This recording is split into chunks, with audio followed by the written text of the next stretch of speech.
At ayan na nga mga ka-idol, crispy ulo naman ng baboy ang lulutuin natin ngayon.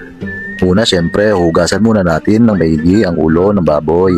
At gamit ang toothbrush mga ka-idol, linisin natin pati tenga, mata, ngipin at dila, walang makakalusot. Syempre naman mga ka-idol, mas mabuti nang malinis bago lutuin para siguradong walang amoy at safe kainin.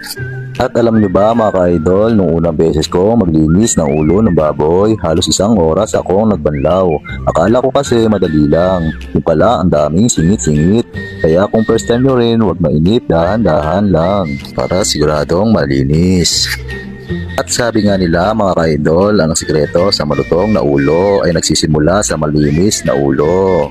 At ngayon naman mga ka-idol, magagaya tayo ng bawang at sibuyas. Yan ang pampabango at pampasarap mamaya. Simple lang pero napaka-importante ng mga sangkap na yan. At sabi nga ng nanay ko mga ka-idol, kung marunong kang magayat ng bawang, marunong ka nang magtiis. Mas masarap yan mga ka-idol pag maraming bawang.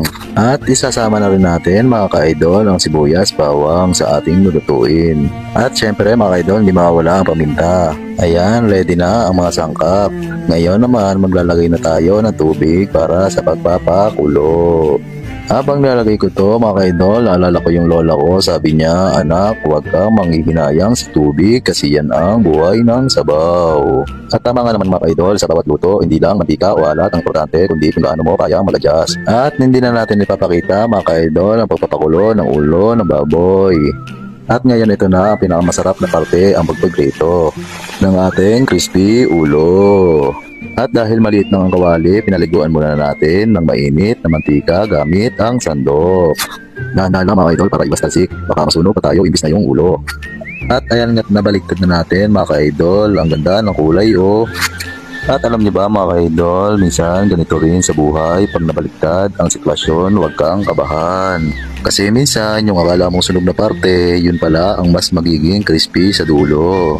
Kaya chill lang mga ka-idol, huwag matakot bumaliktad kasi baka doon mo makita ang pinakamagandang resulta.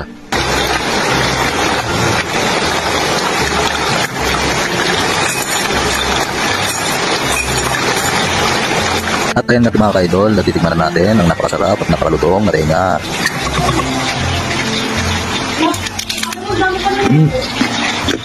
Ano?